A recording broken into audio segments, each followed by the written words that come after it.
দুইটা গাড়ি, তারা লোকজন খুব দ্রুত চেষ্টা করতেছে। প্রথমে একটা গাড়ি বের হয়েছে, আপনি দেখতে পাচ্ছেন।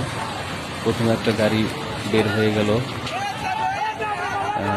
তারপরে এখন আমি দেখতে পাচ্ছি লোকজন খুব দ্রুত বের হয়ে চেষ্টা করবে, বের হইতেছে লোকজনগুলো। এখন ফেরি আসলে আস্তে আস্তে অনেক টাইট হয়ে গেছে, বুঝতে পারছেন আসলে ফেরি হয়তো বা তলা ফেটে গেছে বা কোনো কিছু হয়তো বা ফেরি দিয়ে পানি ঢুকতেছে। যাই দ্বিতীয় একটা গাড়ি বের হয়ে গেল, একটা কন্টেনার গাড়ি, 3 নাম্বার গাড়িটা বের হয়ে গেল। ফেরির পরিস্থিতি খুব খারাপ দেখা যাচ্ছে, আপনারা দেখতে পাচ্ছেন ফেরিটা কিন্তু অনেক টাইট হয়ে যাচ্ছে আস্তে আস্তে। এখন দেখি 4 নাম্বার গাড়িটা বের হওয়ার জন্য চেষ্টা করতেছে। ফেরি আসলে দেখতে পাচ্ছেন অনেকখানি হেলে গেছে, অনেক অনেক অনেক টাইট হয়ে গেল অনেক। দেখি এটার ভাগ্যে কি হয়। গাড়িটা আটকা পড়ে গেল, আর মনে হয় কাজ হবে না সম্ভবত। ফেরিটা অনেক অনেক টাইট হয়ে গেছে অনেক। এখন দেখা যায় আল্লাহ পাক কি রাখছে ভাগ্যে। এখন সবাই তো দ্রুত চেষ্টা করছে বের হওয়ার জন্য। ফেরি সম্ভবত মনে হয় আপনার ডুবে যাবে যে ভাবে। গাড়িটা পড়ে গেল, হ্যাঁ ঠিক আছে, ফেরি আস্তে আস্তে ডুবে যাচ্ছে।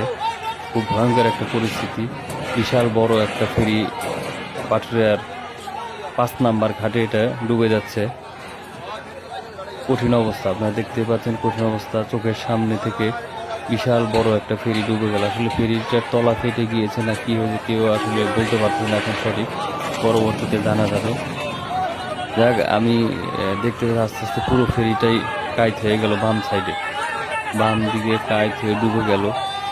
কঠিন ভয়ঙ্কর একটা পরিস্থিতি, দেখেন একেবারে ডুবে গেল ফেরিটা। মাঝখান দিয়ে বাম দিকে কাইট হয়ে ডুবে গেল। ফেরির ভিতরে মোটামুটি বেশ কিছু গাড়ি ছিল, তার ভিতর থেকে কপাল ভালো 3টা গাড়ি এখন থেকে বের হতে পারছে, আর বাকিগুলো একটাও বের হতে পারে না। জানি না মানুষের কোনো ক্ষয়ক্ষতি হয়েছে কিনা। যাক, ভিডিওটা এই পর্যন্ত, পরবর্তীতে আমি দেখি কি অবস্থা বা কি পরিস্থিতি হয়। আজ এই পর্যন্ত পুরো ফেরিটাই। যাক, আমি একটু সামনে থেকে আপনি দেখাই দিই, একটু সামনে যাই, একটু সামনে থেকে দেখাই দিচ্ছি আপনাদেরকে। দেখেন লোকজনগুলো বের হওয়ার জন্য চেষ্টা করতেছে। কিছু ওই যে বাম দিক দিয়ে একটা দেখছে, একটা কন্টেনার ভেসে গেল, একটা কন্টেনার ভেসে যাচ্ছে। যাক, এখন আজ এই পর্যন্ত, দেখি পরবর্তীতে কি হয় ভিডিও।